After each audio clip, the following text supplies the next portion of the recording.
Welcome on to another video, and today we're looking at what if civilization started over to human scenario, Age of Kingdoms. Now I have updated a lot here, and I'm continuing to update the economic situations because it actually helps understand what the economic prosperity is. And as you can see, I've actually added labels for which of these things are. We're gonna get into that a bit later. And for the first time, we're going back to Africa, back to the areas where we started. And that's because we actually already went here a long time ago. We just haven't come back. And during our horse shenanigans up north of this area, this nation, it inspired a lot of new stuff for itself to do. And once it heard the large empires back up north were continuously expanding, becoming stronger, and consolidating and just mining for resources that will help them become larger and more sturdier. And the wars that it heard, it just expanded as much as possible. Eventually, it was going to outlast a lot of different groups over here, in the sense that it might become the only African nation. But before that could ever come to fruition, we quickly see that something else happened, and that's another coasty group deciding to also do the same as them, but they only got the news from the northern coasties of the whole thing going up north. They don't get the news by themselves. So they continue doing the stuff that they do best, and they continue going over here, down the coast, yada yada yada. And that was until they actually started to clash with locals up north. And those locals are the northern groups over here. And as we can see, the southern coasties, the southern red coasties actually start to go up north to these areas, where we see they actually met up with a expansionary party, and their first response was to raid that expansion party. And once this nation got a hold of the news of what had happened over here, it was mad, rightfully too. And it wasn't the happiest about its own people getting attacked. So understandably, you can know how pissed they were to see that even their own people weren't really safe from their enemy shenanigans. While that was going on, these groups divided themselves into two. As we can see, their local people over here divided into two different distinct groups, the yellows and the greens. Now the greens had a bit more territory, but the yellows had a bit more population, and they started to develop rivalries, and that rivalry kind of spiraled into a territorial rivalry of who had more territory than the other. Eventually, the greens managed to expand quite a lot into other people's territories, and they actually managed to start a assimilation process to assimilate the local peoples of all the regions they took. To be honest, they're mostly in a good spot of where they are, but as we can see, some of these regions don't exactly line up that much. But as we can see, these yellow guys actually started to go a lot, and I mean a lot more south, and they became a dominantly coasty people who actually, these guys were more friendly towards each other. These two were friendly towards each other, these two were friendly towards each other, and both this guy hated this guy, this hated this, this guy hated this guy. It was kind of an alliance thing until a new guy stepped in. Spoilers! It's the guys who once dominated this whole region, and these guys have re-established their own nation. Although it's smaller than before, they have not taken away any values. And the barbarians up north have also taken up the opportunity to make their own nation. Because why not? And they have also taken over some very important regions. Very important. Also, the ethnic problems over here aren't really developing as they would in our world. I'm not gonna excuse any ethnic violence that may occur in our world and this world that may be like polar opposites, but maybe very similar at the same time. I'm just saying that people in this world who are of sapien and Neanderthal types, those two only differentiate each other's people by how many there is. So if you have more people than the other, you will be more respected. If you have less, you will be less respected, and it will eventually just be something like that. While all of these sudden shenanigans were going on, another group over here started to form, and we see these. It very much becomes a quick known thing that down south, very many of these nations just started to pop up out of the blue. And one nation that definitely was unexpected to kind of come into existence was this guy, being this whole group over here. Now, as you can see, there's a lot of them in the blue guy. These guys actually started to befriend the blues, and eventually, as we can see, a lot of these guys were very pushy in their things, and they also took a lot of these guys' regions, and we see that they are majority of these guys. And these guys actually started to break away from their friends over here, and also united everyone over here. Now, for this guy, it was kind of different story because they had to be kind of convinced to give up their lands. Although quickly we do see that not everyone can get along very nicely, and two different groups of people kind of start to break themselves apart. And the main one is this guy. This guy is very much unlike these guys. It's more a coastal and more inland guy, but this guy likes to hunt more, and this guy likes to sleep more. By sleep I mean they don't really do much. Only things they can do, hell, I don't know. If I was a dumbass, and that's what I'm saying. If I was a dumb person, because these guys really don't care about recording knowledge,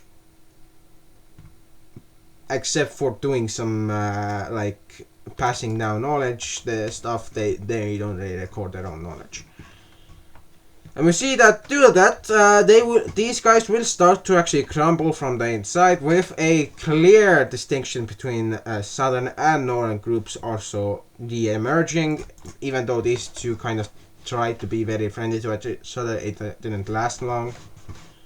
The blues actually managed to also take these areas in the meantime, and also seeing the very clear sign that they weren't going to be very able to expand soon, they took the liberty of the possibility of like expansion, and did so, although the reds and the greens kinda also expanded while they did, but the greens kinda outplayed the reds because the reds were very much expansionist, yeah, but they weren't expansionist in the form that the others would be, and that kind of led to them losing all of this land up north, which gave rise to these guys just, yeah, the whoever united these guys isn't very funny, to be honest. He really doesn't care about borders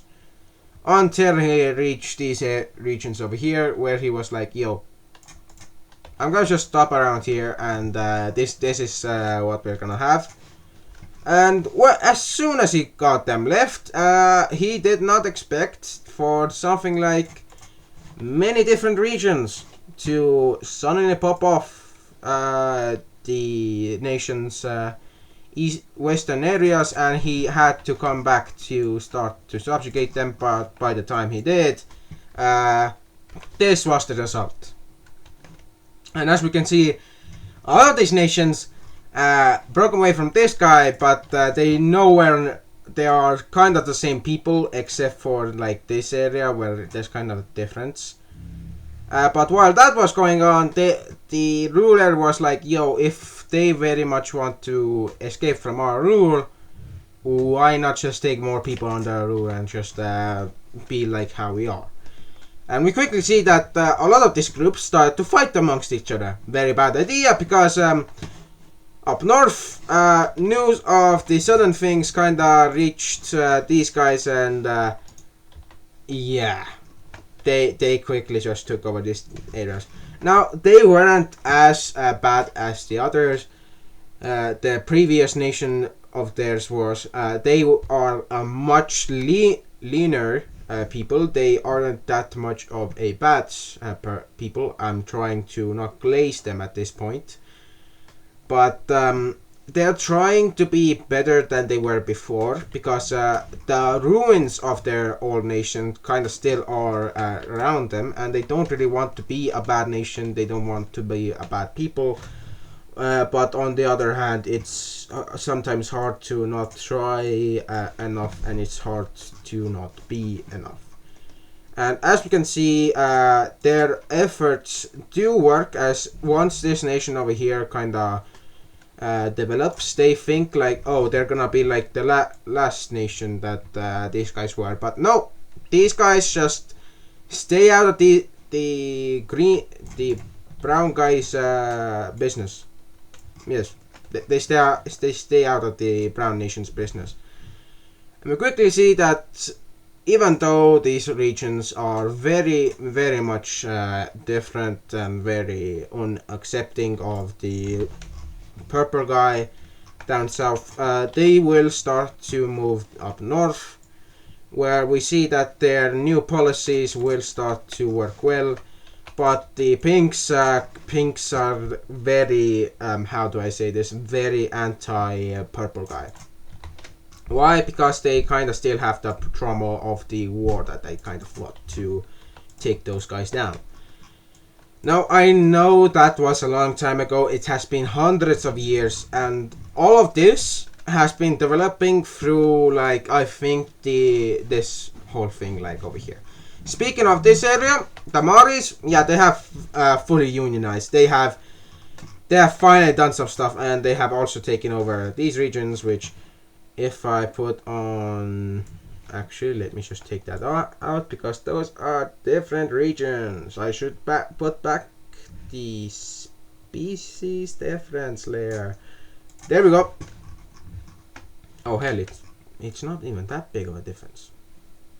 Well, damn, bro, we see a lot of expansion going on, because the Maoris finally take over all of that. They take these 3 islands because it's kind of good for them, and eventually they just decide, yo,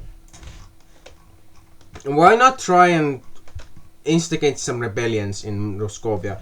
And Ruscovia has been very focused on Estia.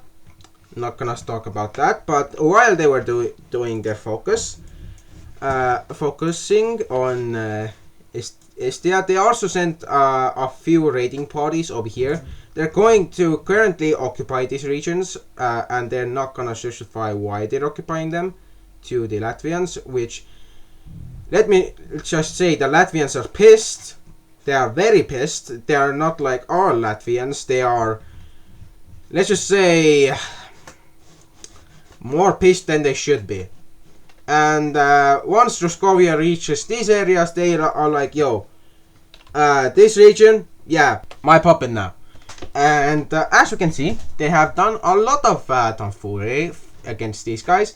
And the Latvians as a whole, as a large people, who are like a few 100,000, not a few 100,000, but like, yeah, a few 100,000 strong.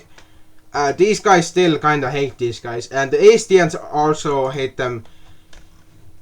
And slowly we see kind of a resemblance between these two nations begins to form, and Estia has long since like started to see the effects of their whole thing up here. And why have they only seen it, the problems right now, is because they lost their Finnish thing. That's also kind of because of the Banyans, who kind of supported their whole thing, but it's kind of a touchy subject for the Estians.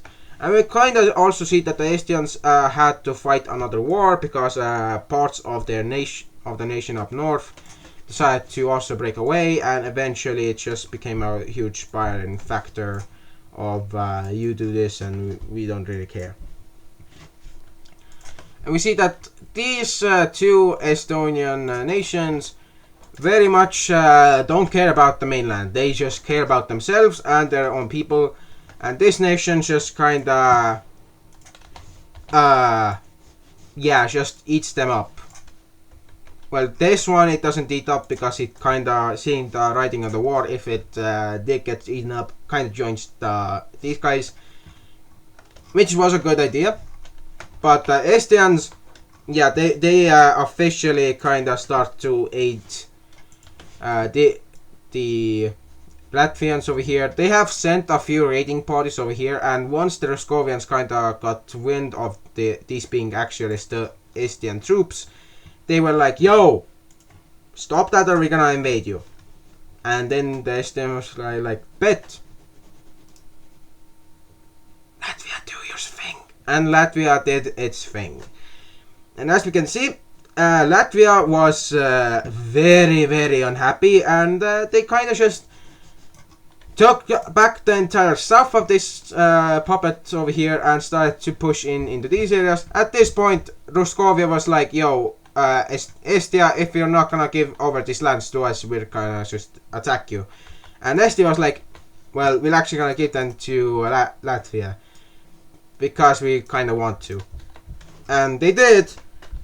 And the result of that was this, which also gave birth to the first Ruskovian War, which was instigated by Ruskovia, who sent some of its troops against a force of around 100 Latvians. The Latvians were pushed back from their regions over here a bit, but then the Estians got word of this and immediately came to help, which was very weird.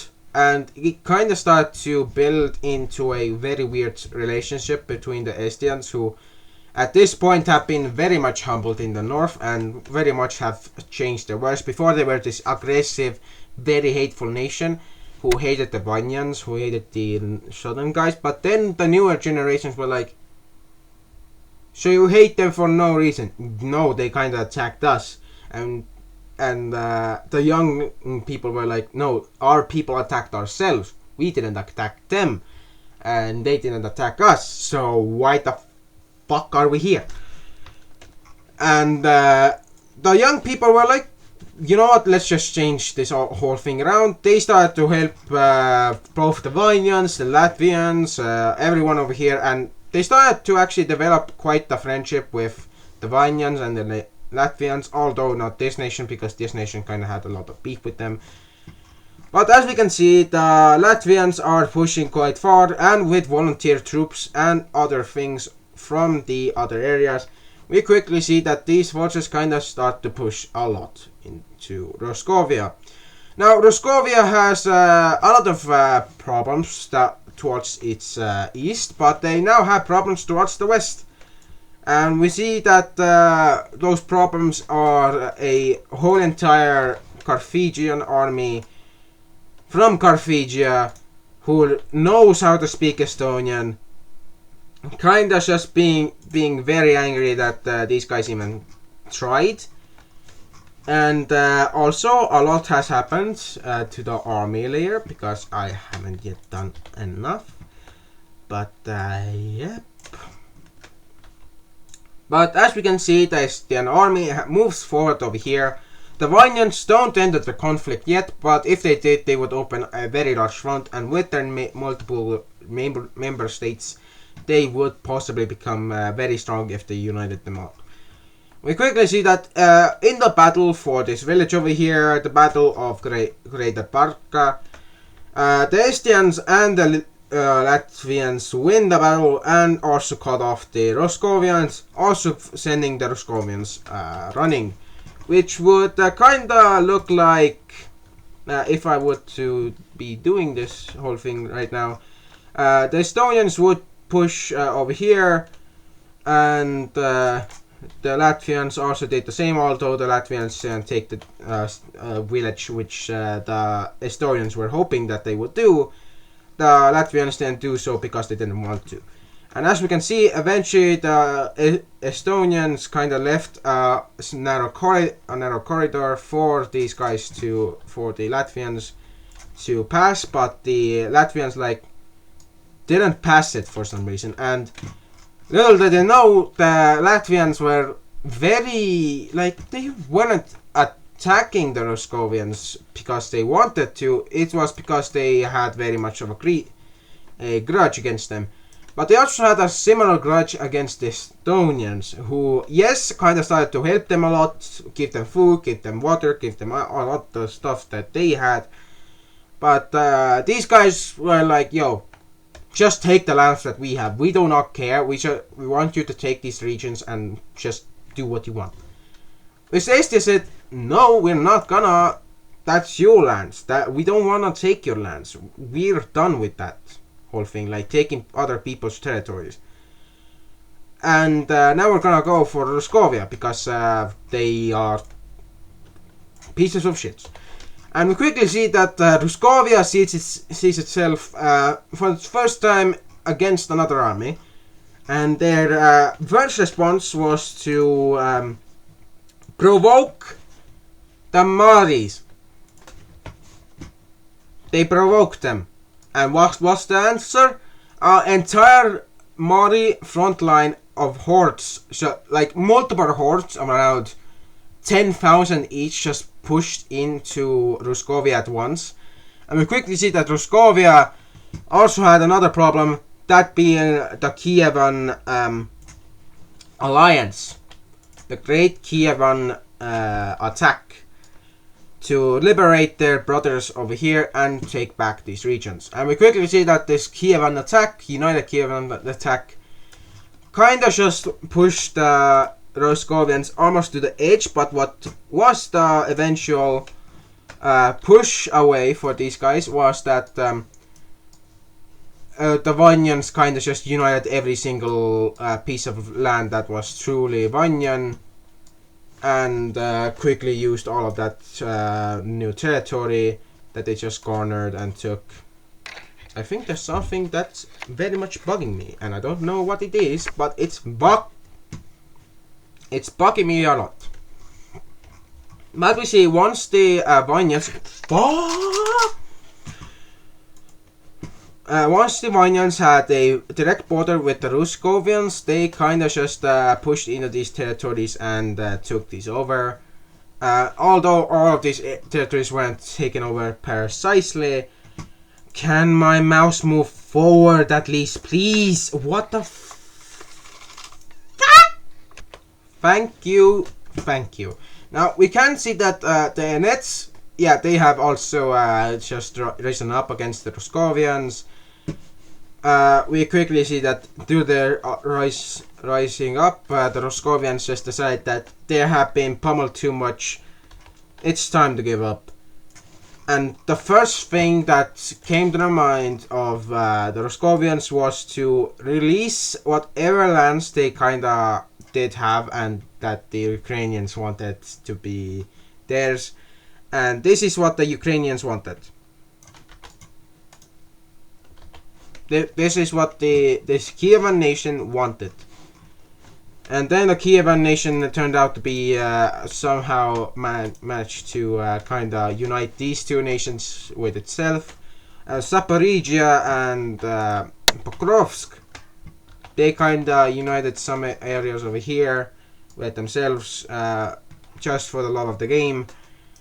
And as we can see, these other areas go over to Mariupol. And we quickly see that with all of this going on, the Mahdi's have also done a lot called Revenge of the Few, Revenge of the Many, and that's by I'm not making a C sign over there, but as we can see, they have taken a very much liking to making a very, very scuffed border with the Ruskovians by kicking out the Ruskovians from their own homes and replacing those homes, people who were in their homes, with Mahdi people. And if we looked at the ethnicity layer, many of these regions just, went over to these guys. Can I just do the right thing and not do the shittiest thing imaginable? Thank you. But over here we see that these nations, these guys over here, they kind of just did what they wanted.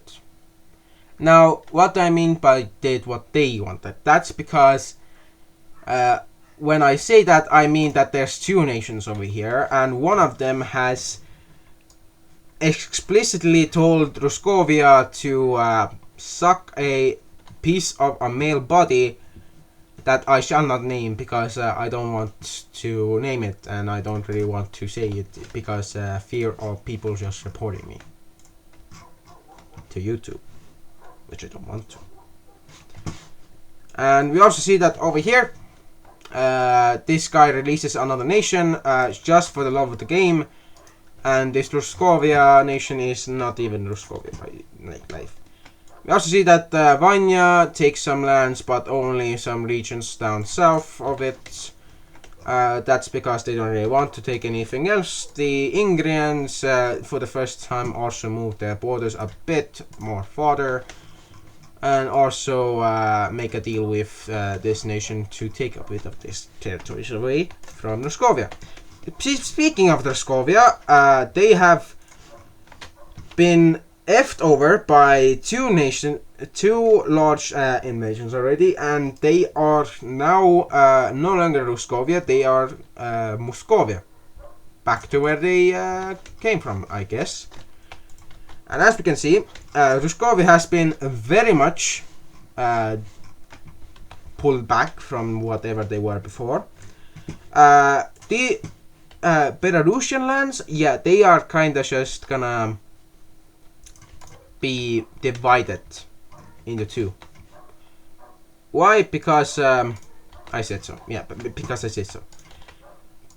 But the Latvians and the Estons, they are unwilling to allow any of this to go without a problem. And as we can see, these guys kind of take some lands and territories because they just really wanted to take some territories, not gonna lie. The Estonian border also moves a lot more down south, although when they did go down south, they were like, yo, maybe we should allow whatever we can down here, as long as it's not gonna affect us in any way. And they also allowed another nation to form, and that's the puppet nation over here. That's jointly occupied by both the Latvians and the Estians. Speaking of the Latvians, they have just united this nation with themselves because they can. And also this nation kinda declared war on this, took it over. I'm not gonna even show that. The Estonians gave up on this area, they just didn't want it. They gave up on this region, which was given over to these guys. And Prussia did well Prussian things, and they kind of just broke apart their own little puppet over here, just so they could make a very horrid border. Like, don't look at me for the border goal, look at Prussia, because they did border war. Arguably the worst of it to any nation possible. And they are still trying to assimilate it. Speaking of assimilation, they have sent some of the forces of theirs over here to take over some of these Polish regions. it has gone quite well, as you can see, and they have done pretty well. To be honest, nobody was expecting them to take this much land at first, but then they actually annexed the south, and the rest over here was made into a puppet. Oh, Prussia! Oh my good old friend. How do I have such large humorous life circumstances, or whatever it's called, or what, I don't know. But as you can see, they have finally declared a greater nation of theirs. And with Greater Prussia becoming a thing, we actually see some actual bad stuff happening. And the bad stuff that's going to be happening is the Prusso-Livoni War, and that's because not only shall the Livonians and Prussians go to war, it will be instigated by Livonia itself, who thinks the Estonians still support them. That's a big ass lie. They don't even support them anymore. It's like long since made sure of that these guys don't support them. But as soon as these areas are taken over, the Prussians just go on a mayhem attack back to what could only be called sending Livonia back to where it came from. And as we can see, it actually goes pretty well. The campaign to the east goes well, the campaign to the west a bit less well. But the campaign in the center breaks the Livonian defense. And we quickly see that with the breaking of the Livonian front line, the Livonians are just they have a very bad time. They just lost their front line. They don't have any more allies and they're mad at the Estians, who are like, yo, sorry, but we're breaking off the alliance that we had because we don't want it anymore. We just don't want the alliance. And seeing that the Livonian people are being persecuted and attacked in this war, the Livonians will have to give up and surrender over some territories. And we'll just see that in a couple of minutes here. And here are the border changes. So Prussia itself takes these areas. Its puppets gain these two areas. As you can see, Prussia has taken areas that it doesn't really much need. Also, what it has done to these guys is also puppet them. So they make their own Livonian puppet because, yeah, they kind of just did. And they decided to remake this whole area to be a bit of their own. And since Livonia surrendered, they didn't really much have a say in it. And as you can see, they were mutilated. They were for sure mutilated to the last man. Jesus hell. Have mercy on their souls. God damn. Were they mutilated. Now, the borders very much changed depending on, well, who made them and who wanted a change and what the borders look like. But eventually, the borders just became almost unrecognizable. Like, yo, this is what happened to Livonia. Have mercy on their soul. Just whoever makes these borders, which is me, have mercy on their souls. I'm not gonna give them mercy. They have not had any opportunity to have mercy in 1,000 years. But seeing this, Livonia will, well, the last of its people will ask the Latvians over here to take over these regions, which will be, before being able to be taken, would be taken over by a certain people. And these guys had already at some point, these Rigan people, they were already at some point ready to, well, change a bit. And that change came with uniting the the Livonia peoples under one flag, and the Duchy of Livonia became a full-on thing, with a few of these other regions becoming different things. While the Estians were kinda still doing their own stuff and kinda in a bad spot, this region of Estia was finally given back to them, and Vanya was like, yo, just take it, we don't want it anymore. It has been friendly to us, towards us, and we are friendly towards it, we just don't want it anymore. It's just causing us some problems. And then the Vanyan Union federalizes into the Empire of Vanya. And as we can see, you could say the Empire of St. Petersburg. Also, I just looked up a lot of rain. It looks like World War II, but just, well, actually World War One, but just the sky is piss colored. Speaking of that, we're going back to Prussia, who has demanded some regions from the Duchy of Latvia, and the regions are as follow: New Arland, which is this region, Karnand, which is this region, and Riga itself. They have demanded the heartland of Riga, and that's just because they wanted it.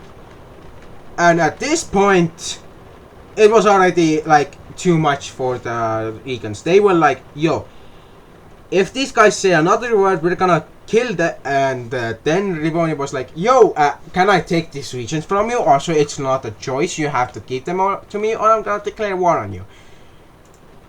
And the first thing that actually happened was a full-on Regan attack on any regions of this area. So as soon as Livonia declared war, well, not Livonia but Prussia, they thought the war was going to be like, okay, well, prepare, like they thought they're gonna have a preparation stage, and then they're going to just beat the Livonians, not Livonians, Latvians. Sorry, I'm just gonna say a lot of both, but yeah.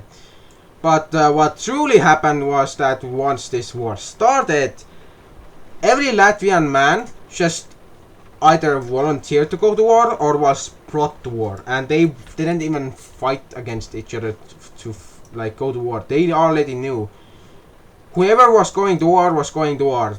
That was the known thing, and as we can see, the Latvian troops have started to move. And they have done a lot of the work already. As we can see, this area has capitulated, and with its capitulation, it has given the way for these regions to fall, and for even more regions to fall to the Latvians. With the strategic failures of the Prussians on full display, Latvia asks Estonia or Estia to send its army to help them, and it was at first like, yo, they will say no, but we're just gonna ask, and if they say no, we just know they're not gonna help us. But as soon as Estia said yes, and a letter arrived to these guys, Prussia was on the offensive again, and as we can see, the Estia military retook these people back to their own areas, and then they just split this army in two. Why? I don't know why, but seeing as nobody else had a stronger army than them, they would do so. With the army not only becoming two, but yeah, they kind of just gave one part of the army the job to kind of split off, and once they did, it was very much a clear thing of why it was a split made to do so. The larger army would go to war, while the smaller one would train other Latvian troops on stuff, and they would also train the Latvian military. But as we can see, when the Estian forces arrived in this area, being the puppet over there, they actually saw how the Latvian offensive over here was starting to crumble. Now, it at first was going quite well. They had a lot of troops ready, and they had a lot of ready forces. but with the renewed offensive that the Prussians did, they kinda were stalled and pushed back. Although over here we do see that these regions kinda just fell over to the Latvians, who were expecting more resistance in these regions, but they kinda had problems seeing any resistance basically. And eventually, when they reached these areas, they finally saw some resistance, which pushed them back over to these areas, because they were like, okay, if we meet resistance, push back, just pull back to more defensible positions. And while Estia's military was still over here, Prussia had pushed around over here.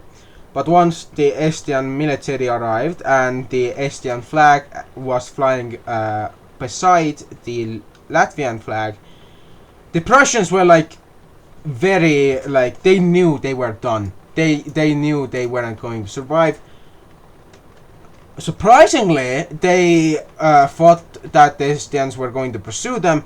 The Estians did not. They knew what to do with their military. They knew not to fuck around and find out. And with all of that, they actually started to push quite far, and they also started to consolidate these regions. Once Latvia had done that, the offensive over here was actually in turmoil, because actual Prussian troops started to enter Latvian territories. And once news of that kinda came around, we actually see something very interesting happening. As when we go to the armies, we can go over here where we can have our good old friend, the Latvian military. And we quickly see that the Latvian military has kinda actually now come into existence, with their first force being this and the second force being that. And with the Estians having trained the two different armies, they sent their first army over here, well, the second army over here to support the middle offense, the northern areas. And the Latvians actually start to use their military like they were taught to, by putting most of their military forces down south, where they had the most gains, and also had the most ability to take even more Prussian territories. Going up north, we can see that Estian forces have started to move up into these areas, crushing any resistance. Although once they reached over here, they kind of were stopped around this border. Then they kind of went a bit south, got stopped around here, and yeah. For the larger first Estian army, they actually pushed into these areas and then pushed up north. This was to do a pincer attack that was kinda already planned, which was for the first time actually executed quite well. As we can see, once these guys actually started to move into the territories over here, we can see this is what the final attack looked like. And once it was pulled off, Prussian troops knew that they weren't going to hold this region, so they gave up on it. And eventually we see that I'm not gonna have enough time to cover this. But going over to Figia, because I'm going to go on about that a bit sooner, we see that in Carthagia, something miraculous has happened. Figia, the second leader, has united Korsakars, Korsard, as these are called, united Korsard. Well, if they are called Korsard, this is just a region. We quickly see that Figia will actually save this area from its downfall, and actually saves it from almost certain downfall, in the sense that it has well, before it had an economic collapse, then it went critically, then to failing, then struggling, and that's where it's been at for now. And as we can see, I have also added a few things over here, because I'm gonna cover some stuff over here and some stuff over here too. But we quickly see that the last failing economic region has been saved from its economic downfall. And not only has it been done so, we see that it has been saved from its poverty, and it has been put in the category of a normal economy. With this, we see that all over the Carthaginian lands, their regions begin to see something that they have not seen before, and that is a true economic growth beyond all measure. And we quickly see that they start to see every single region except for this one becoming a normal economy, and they actually start to see a great economy emerging in their own capital region, of being this one. They also see a bit of other things, like these two regions also becoming a great economically stable region, as well as over here, and a bit up north over here. But most importantly, Malta not only becomes a great economy, it has become thriving, with the Fijian guild's capital being moved from Malta to over here, because, well, they kind of wanted to repurpose it for a actual port area, because they were on a port. Their capital was built on a port. But now, turning that old port into an actual port, they have started to bring in more and more supplies, and start to build up both Malta and this larger island over here, and the island that's between them, because I actually went to Malta one time. It's quite large. I know what they can do, and they build it up. They build it up very well, and they actually start to see a lot of things going on. And eventually, the last region that has a struggling growth level has been brought up to a normal economy, and the Carthaginians are seeing a never before seen rise in their economic strength. We see 3 regions specifically, they see large amounts of growth, that being this, and this, while in other regions they see that their economic growth has started to resurge, and with the prices of bread and everything going down, and slowly the life of a normal Carthaginian person starting to re-emerge, we quickly see that the economy of Carthagia has started to recover. But over in both Izmir and the Sinai areas, as well as Nylea, we see that Nylea has fully neglected their Sinai regions, and we quickly see that even the Sinai nation over here, that initially had a normal economy, has managed to build up itself up to a great economy, while these areas have just spiraled into a failing economy. And for the first time in like this whole region, one of these nations has an economic collapse, and quickly we see that this economic collapse causes a very large problem, and that is a full-on rebellion. Now, this rebellion is a rebellion of people who want change in their nation. We quickly see that this rebellion is also instigated by a local noble, a barak. Also, a barak is a title of barony given to someone who has done a great thing for the nation, or has done a lot of good for a significant amount of time, or has just been very notable in their actions. We quickly see that the Barak will take over these regions and will also negotiate for these regions from this nation. Also, it's just not gonna happen actually, because I don't really want it to happen. Yeah. But we quickly see that the Sinais down south will actually start a full-on scale war down south to take over these regions. Now, they launched this war because they really much want to retake these lands. They see these lands as their own. And quickly after their first attack, they managed to reach this nation's capital town. And when they start to siege it, they get a letter from the king saying that they surrender. And this nation is fully occupied and taken and annexed in the Sinai nation. With this, we see that the rest of this nation over here, this rebellion actually quickly becomes a occupied region of Sinai, of the Sinai people, and we quickly see that with this nation finally launching its its opportunistic attack on these regions, it has started to recover the Sinai's dream of becoming one united people. While that was happening, over here we see that part of this, it kind of just gave up. A part of the whole area over here kind of started to support Anatolian annexation. And once Anatolia kind of landed here and was like, yo, Cyprus wanna be ours, it quickly became clear that Cyprus was actually more Anatolian than they actually fought. They actually liked the Anatolians more than they liked their own rulers. And once Anatolia took control of the north, they gave these areas to Mesopotamia to help them. But also, wait, I still have the stability layer. Oh, hell, I forgot about this. Well, damn, it was light below politically disputed. That's gonna sting. I'm in a stinging position.